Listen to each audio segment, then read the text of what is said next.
Hi there, it's Aditya Aluwalia from Finstructor, and we'll continue with the discussion on the building blocks of risk management for the FRM exam.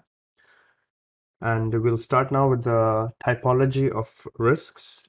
So, typology essentially is the various types of risks. And before we get into it, we must be aware that any such classification or typology must be flexible because new risks keep emerging and this list keeps getting bigger in some sense. So, new operational risks, especially rogue trader risk, one-off risks, etc., keep getting added. So broadly speaking, we can have four big categories: market risk, credit risk, operational risk, rather three big categories, and then business, strategic, and reputational risks, as mentioned. We'll study each of these in more detail in the coming slides, but yeah, you can have this chart as a ready reference and a good summary to see the various types of risks that exist. We'll start with market risk first. So market risk essentially is the risk associated with the reduction in value of a portfolio or a bond or any security due to the changes in market prices or market rates, rates of interest, currency rates, so on and so forth. And this risk can generally be broken up into general market risk, that is of the potential that the market as a whole or the broader indices will fall in value, and a specific component or specific risk which is specific to the particular corporate or the particular security or the particular company that is under consideration. We'll study this in more detail in the coming reviews. In trading activities, please note risk arises both from unhedged, that is open positions. So if I just buy a stock, then that is an unhedged long position or an open position. Of course, if the stock falls in value, I will have a loss, and if it goes up, I have a gain. And the risk also arises from imperfect correlations between positions that are intended to offset one another. So let's say I bought a stock, but now I'm scared that the value will fall because the market outlook is not very good. So to hedge my risk, I short another stock.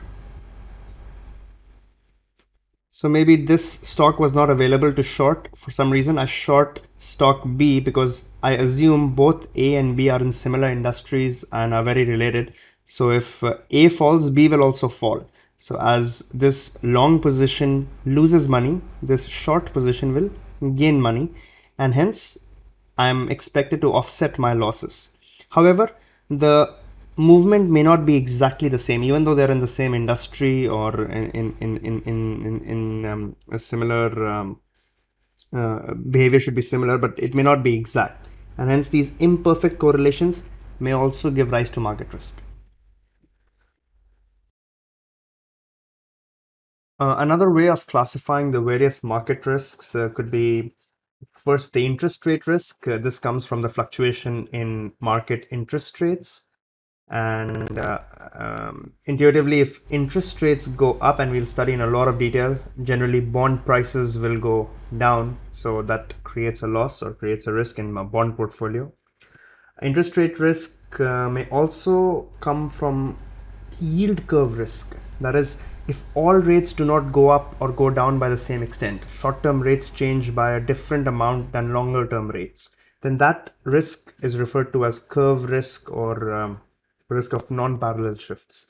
Similarly, there can be basis risk, that is the risk of imperfect correlation in movements between various rates. So again, if we are using long-term rates and short-term rates to offset each other or head each other, then the movement in the two may not exactly be the same, or the movement in rates of corporate bonds may not be the same as that of government securities. So all this, if you're using for a hedging purpose or some such relationship, then a basis risk might arise. We'll study all this in a lot more detail in the curriculum, so it's okay if you don't understand it right now. Equity price risk we already studied. It comes from the fluctuation in stock prices. Market risk is the risk that the broader index or the broader market will fall.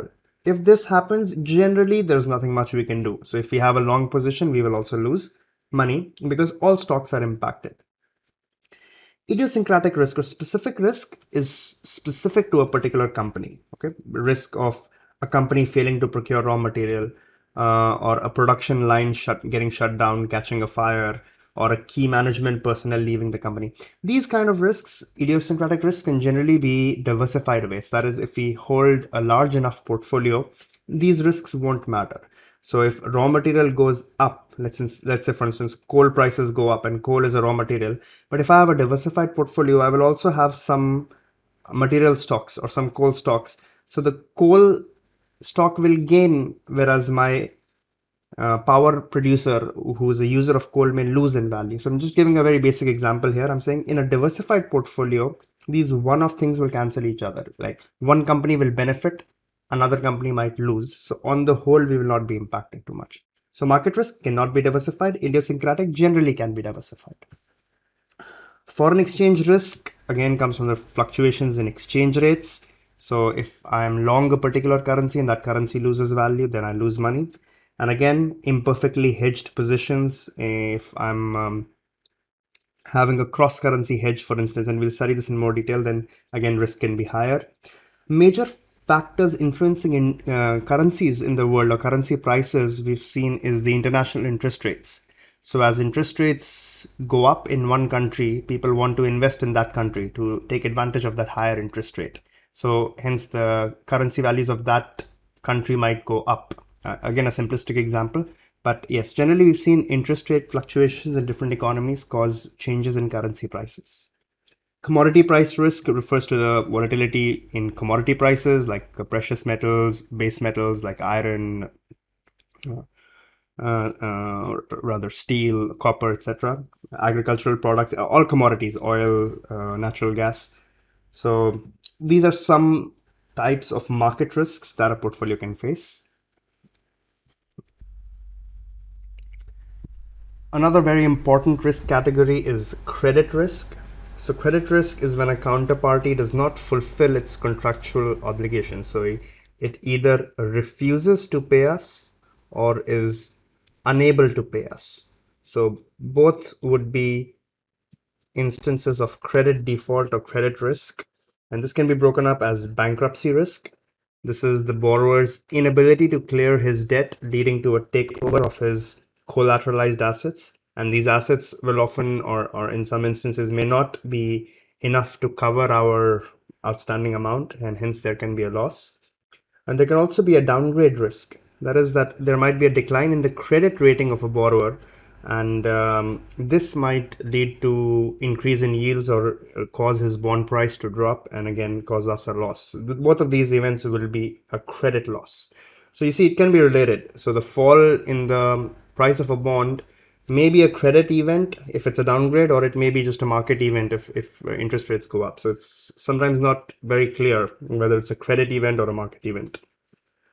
The value that is likely to be recovered is called recovery value, and the amount that is lost is called loss given default.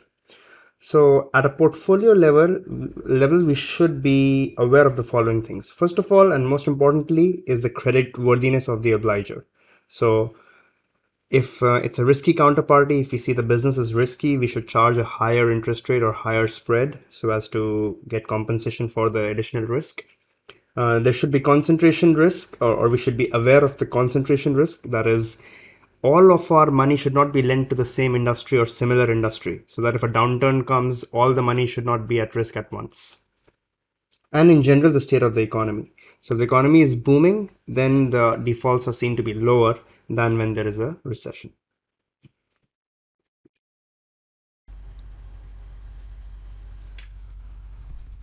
Moving on to liquidity risk.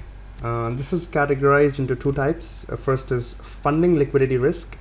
That relates to the fact that the firm may not be able to settle its cash outflows or its obligations immediately when they are due. So to meet a margin call, or to meet collateral requirements, or in general to pay off your creditors, you may not have sufficient cash or sufficient money. So this risk can be managed by holding sufficient amount of liquid assets like cash. So this is in the course of the business, we may not have sufficient funding. Trading liquidity risk, that is the second type, also called as market liquidity risk, is the risk that the firm will not be able to execute transactions at the prevailing market price. So because we are so desperate to sell, we may be forced to accept a lower price. So this is the capacity to liquidate assets when necessary. If you have liquid assets, you will be able to do this easily. If you have illiquid assets like real estate or private equity, you may not be able to liquidate them when you need the money.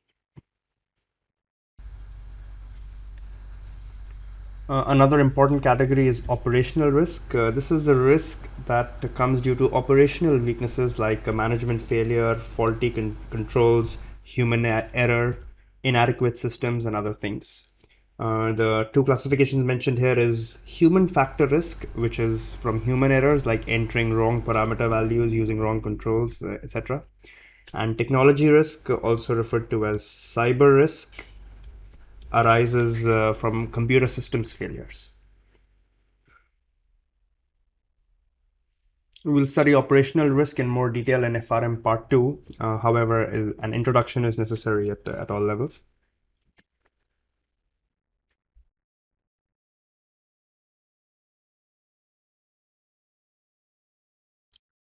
Business risk is the risk that the firm generally has expertise in. It is the risk that the management or the company assumes so as to make an additional return. It arises from uncertainties in demand, cost of production, cost of delivery of products. This is managed by framing appropriate marketing policies, inventory policies, good products, good suppliers. So this is the risk in the course of the business. The management should be able to price its products and make a return over and above these risks. This is affected by the quality of a firm's strategy and its reputation.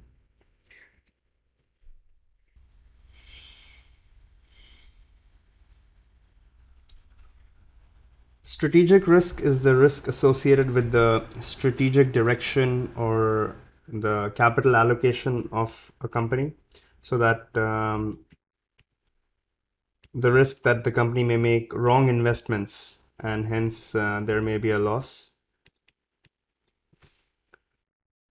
So this is related to the strategic change in the policies of a company to make it more competitive in the marketplace. So if the strategy is right, the company will become more competitive. If the strategy is wrong, it will lose its competitive standing or market share. Similarly, reputation risk is very important. It comprises of the belief that an enterprise can settle its obligation to counterparties and creditors, and that it follows ethical policies. So if the company's reputation is good, more suppliers, more stakeholders would want to deal with the company. And trust and fair dealing are two essential things that drive any business. So reputation is very important with the regulators, very important in the finance industry, that you're disclosing properly, you're reporting properly, and that you're transparent in your dealings.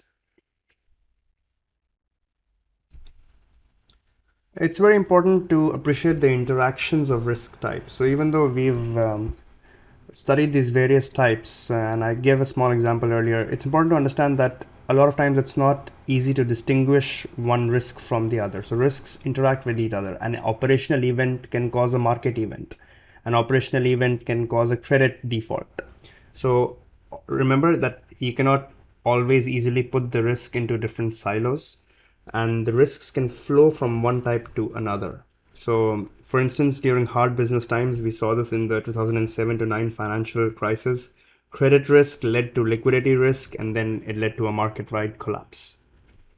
So another example is where an operational risk, as in the form of a lousy trading activity or a rogue trader, can create market risks by causing the whole or system-wide failure because of those unwinding of unfavorable positions.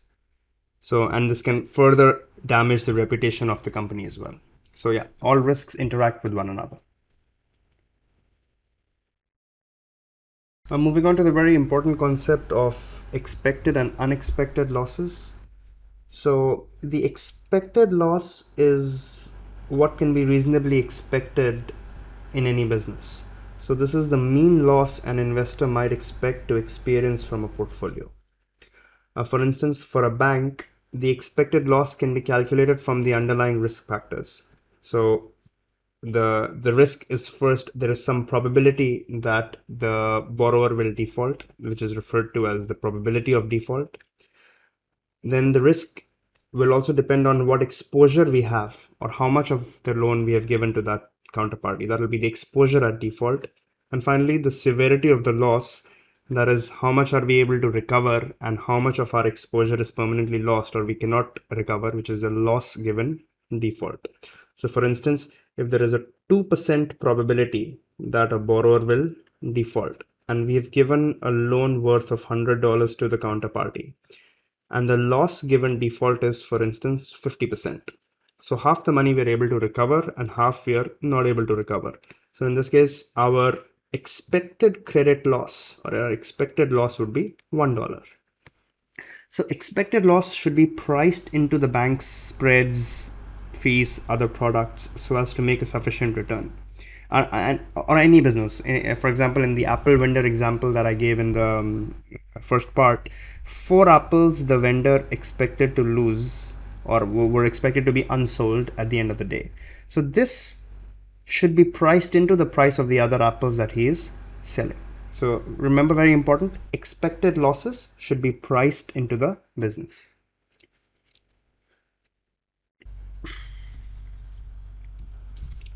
Unexpected loss is what an entity could lose in excess of their expected or average scenarios.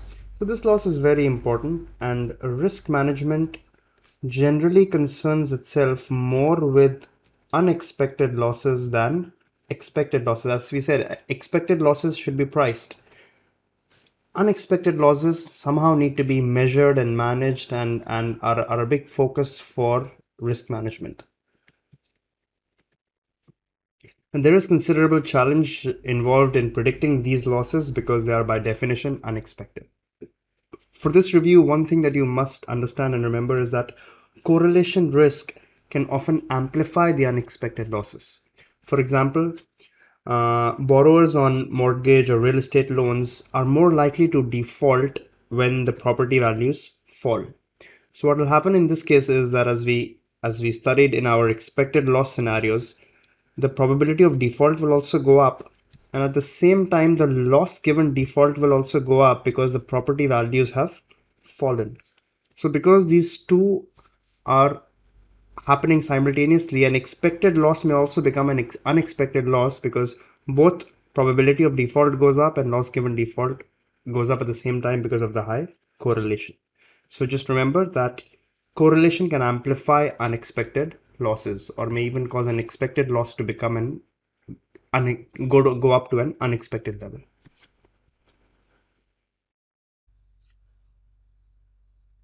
Now, a very important tool to measure the risk of a portfolio is the value at risk or the VAR estimate.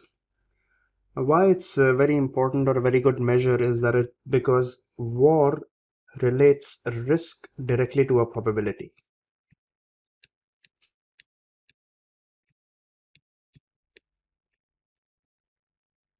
So for instance, if a VAR or a one-day VAR with a 95% confidence level is 3 million, what this means is that 95% of the days our loss is expected to be less than 3 million, and there's only a 5% chance that the loss will be greater than 3 million on any one day.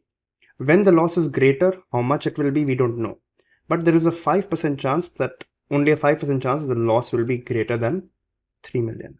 So it's a good measure because it lets us think of risk in an intuitive way. It associates risk with a probability.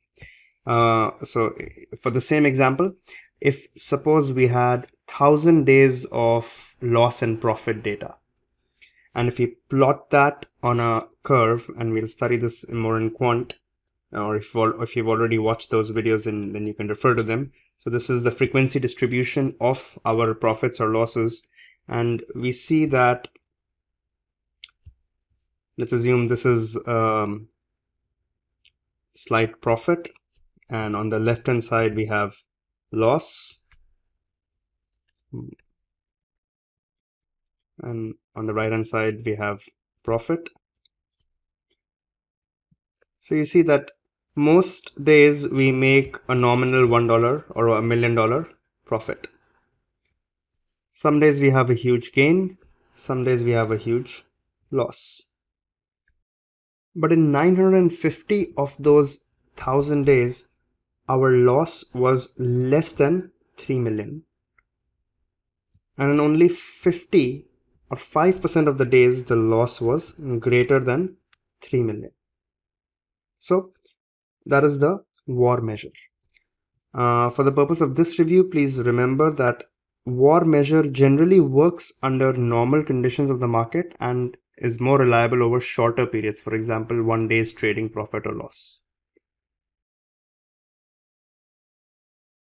So it's an important measure, and we'll study later that VAR is often used as a measure of economic capital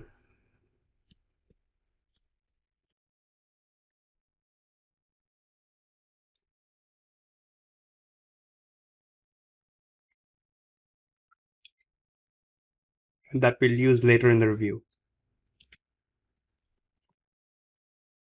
The next review on the introduction talks about the breakdown and interactions of risk factors. So risk managers are often asked to subdivide the risk into various factors, operational credit, so on and so forth, and try to study the interactions between these risk factors. However, this can be a difficult and tedious exercise because we may not have the analytical resources, and our data might be limited in terms of the quantity as well as the quality. And the solution to this is that with machine learning and big data and big computers helping us with the calculations, this cloud-based calculating power can be used to isolate the risk into more granular levels and more smaller details. So yeah, here's where technology can help us to break down the risk and study the interactions between the various risk factors. Moving on to tail risks and structural changes.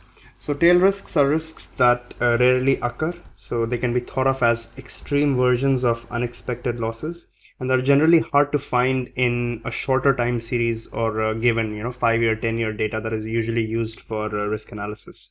So these risks will be revealed in a time series of long periods, and techniques like the extreme value theory can be used to measure and manage these risks.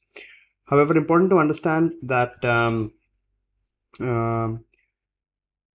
these risks can be very damaging, and we do have to make some effort so as to study and measure these risks. So even though the event may be once in 100 years probability, or it may be very rare to spot. We also need to understand that when the structure of an underlying system changes, these kind of risks tend to increase. So that is the events associated with large losses may also increase. For instance, with the higher pollution levels or with global warming, it's possible that we may see more pandemics or more health-related risks which cause large losses or more shutdowns, etc. So we have to be careful that if the underlying system is changing, then either we need to structurally fix the problem of global warming, or fix whatever is a structural change in a financial system, for instance. In the run up to 2007 to 09, it was the increased leverage. So if we don't bring down the leverage, then these global financial crisis kind of events might occur more. So either the structural problem needs to be fixed, or the amount of tail risk will go up, and this tail risk management would need to increase. We have to be also cognizant of human agency and conflicts of interest. So financial systems are run by intelligent human beings who may try to exploit loopholes or circumvent safeguards for personal gain. So generally, it may not always be possible to get rid of this, but firms have employed 3 ways to control these conflicts of interest and human agency issues. First, create business models that can identify, manage risk themselves. Second, employ risk managers that are qualified in risk management and day-to-day oversight. And most importantly, periodically have an independent oversight and assurance so as to make sure that the first two are doing their job, are working as expected. Moving on to understand risk aggregation. So the risk manager is expected to identify the riskiest businesses and determine the aggregate risks of a firm. That is, he is somehow expected to aggregate all the credit, operational, liquidity, reputational risks, so on and so forth, and get it at a firm level. However, please note it's not an easy thing to do.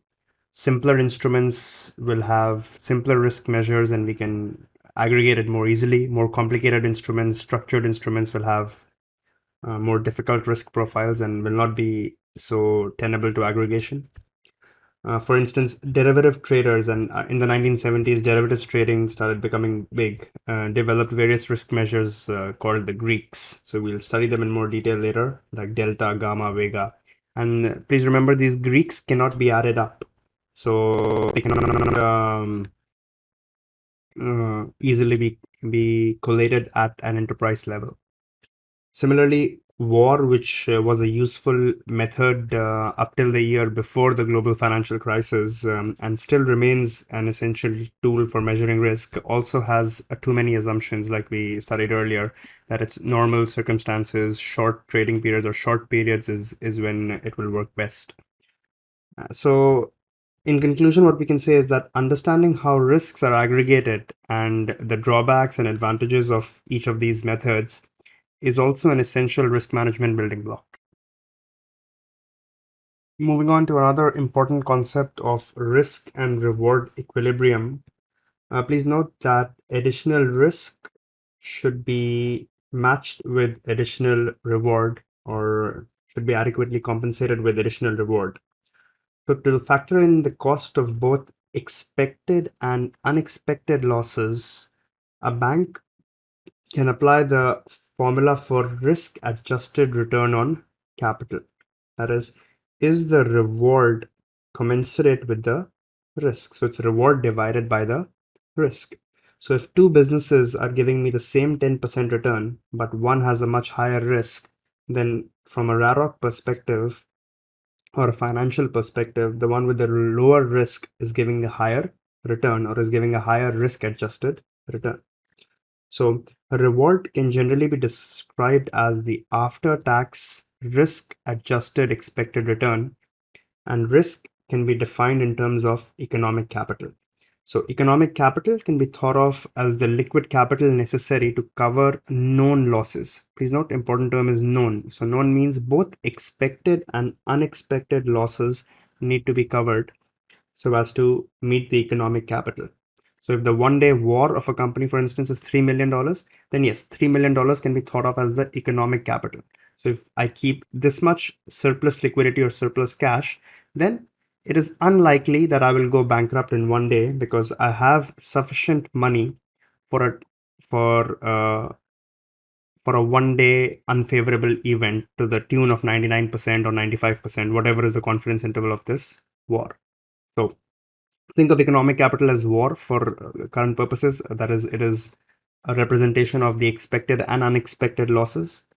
So if the economic capital is higher, that means the business is more risky. I need to keep more surplus liquidity so as to cover my losses. If the economic capital is low, it means the business is less risky because I don't need to keep so much capital or surplus liquidity.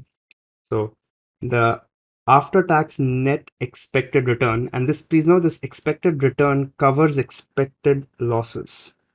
So this is adjusted for expected losses. So question can easily come on the exam wherein you're asked to compare a few businesses and give an opinion from the perspective of risk-adjusted return on capital. There are various uses of the risk-adjusted return on capital. It can be used for investment analysis to see which investment gives a higher risk-adjusted return. Two investments can be compared. Two businesses can similarly be compared to see which business is giving me a higher return for the economic capital I need to keep aside. Pricing strategies. A company can determine its pricing strategies so that if the return is not commensurate to the risk that it is taking, it can enhance the return by pricing the products higher so that the reward is commensurate with the risk. It can also be used to assess the cost of risk management so that so to compare that the the cost of risk management, the insurance price or the derivatives, whatever we are using to reduce the risk, is it worthwhile to implement that strategy, because the return will also go down. So if the return is going down way more than the risk reduction, then it's probably not a good idea to use that strategy. And the last topic in the first chapter of building blocks is that of enterprise risk management. So ERM is the process of planning, organizing, leading, and controlling the activities of an organization so as to minimize the effect on an organization's capital and earnings as a whole. So this tries to overcome the challenge of siloed risk management. So wherein each unit of an institution or each department manages its own risk independently. So we want to move away from this and manage it at an enterprise level, taking advantages of the correlations or taking advantages of the interlinkages between various departments and between various risks. So since the financial crisis, a risk cannot be represented by a single number, but rather we realize that it is multidimensional. It should be approached from all angles using diverse methods, and it demands specialized judgment that is seconded by statistical science application. So we cannot only rely on statistics and math. We also need specialized judgment helped by this math or helped by the measurement tools and management tools that we will study. Risk develops across all risk types, and thus one may miss the point by analyzing one risk at a time. We've discussed this many times that risk interacts with each other, and it's many a times difficult to distinguish whether a particular event is a credit event or a liquidity event or a market event. So more clearly, firms need to adopt a 360-degree view on risk by using different tools and appropriate levels. And it's not just about aggregating the risk, but also taking a comprehensive risk management process while taking into consideration the strategic decisions of a business. The chart just highlights and summarizes the ERM concept that we just studied. So we'll wind up the review by solving a few questions just so that to drill the concepts. And please remember, practice is the key to success on the exam. So the more questions you practice, the less it is. We'll do a few important ones here, but please keep practicing. So the first one is that in regard to risk aggregation, which of the following statements is true? The financial crisis validated war as the ideal aggregation metric. Now that is wrong, because we realized after the financial crisis that war may not be the best method. It assumes a normal distribution and it ignores tail events. The Greeks, delta, vega, are well suited for aggregation. That's also wrong. We know that they cannot be added. The Greeks cannot be added. For the market risk of derivative portfolios, aggregate notional amount is the best indicator of portfolio risk. No, that's also incorrect, because the notional amount may not be the best indicator because you don't know the structure underlying the derivative. So scenario analysis and stress testing can overcome the problem of measuring the frequency or probability of a rare event. Yes, that is true. That if we do stress tests and we do scenario analysis, then it can help us in trying to understand these stress case scenarios or these rare events. So D will be the correct answer.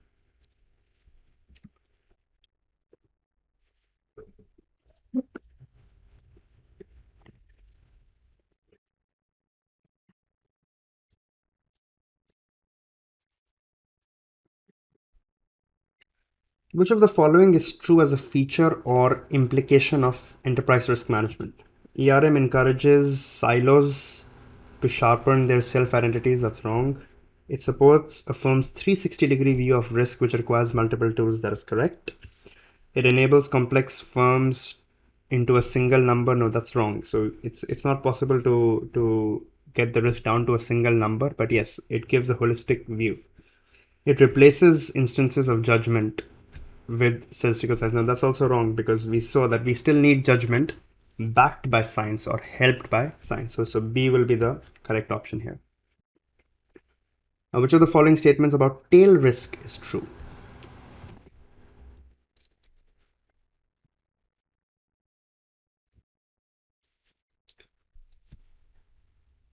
Which of the following statements about tail risk is true? Extremely rare events can happen even if the system is structurally stable. That is correct.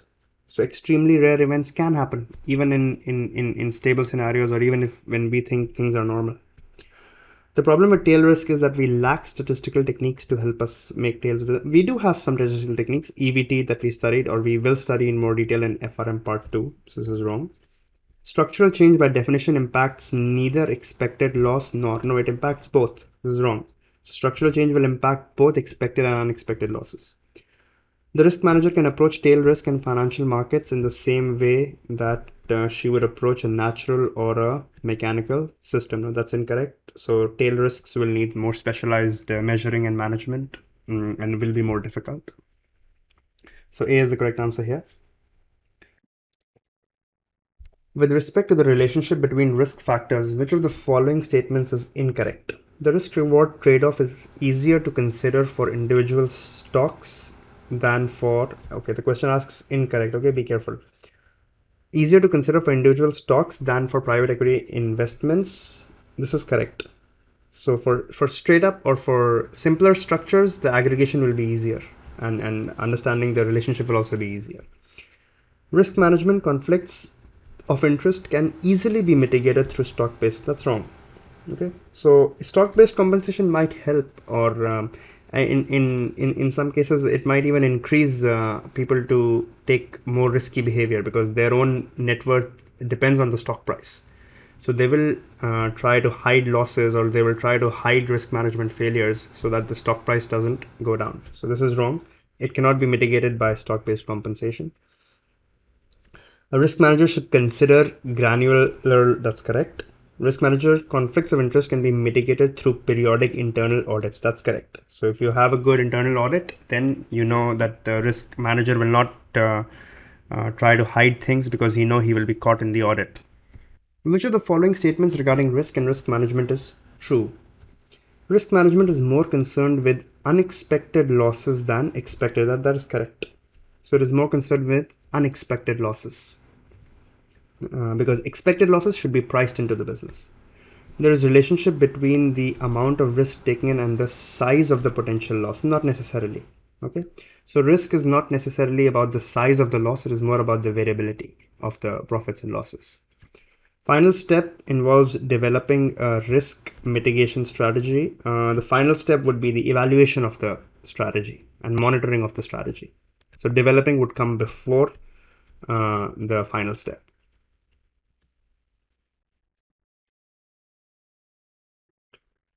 Risk management process may allow for risk elimination within an economy if executed. No, that's not problem, and that's not possible. So risk can be transferred, but some structural or market risk, systemic risk will still remain. But yes, we can reduce it, or we can try to diversify it within the economy, but we cannot eliminate it completely.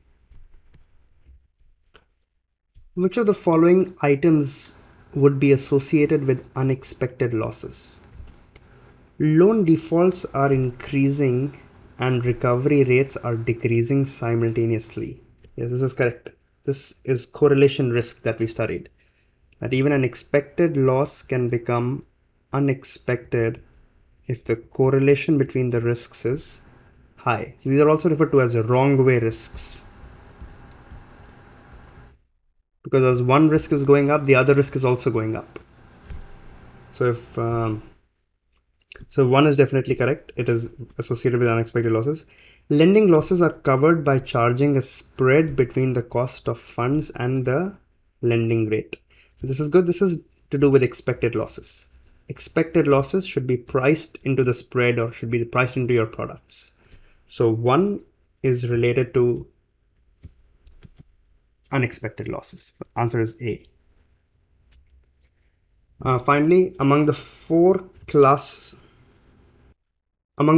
classic risks which constitute part of the second building block, which accurately describes the firm's orientation towards climate change? Interesting. So is climate change an expected loss? No. Is it an unexpected loss? Can you quantify climate change, or can you quantify the impact of climate change on your business? You cannot. So please note, expected and unexpected losses can be quantified. So it cannot be. So it is not unexpected. Is it an unknown unknown? No, it's not unknown, because we know that climate change is a risk. There is global warming.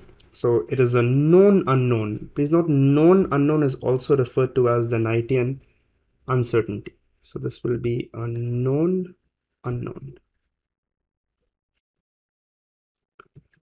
So that was about the first review, the building blocks of risk management. Thanks a lot, and see you next time.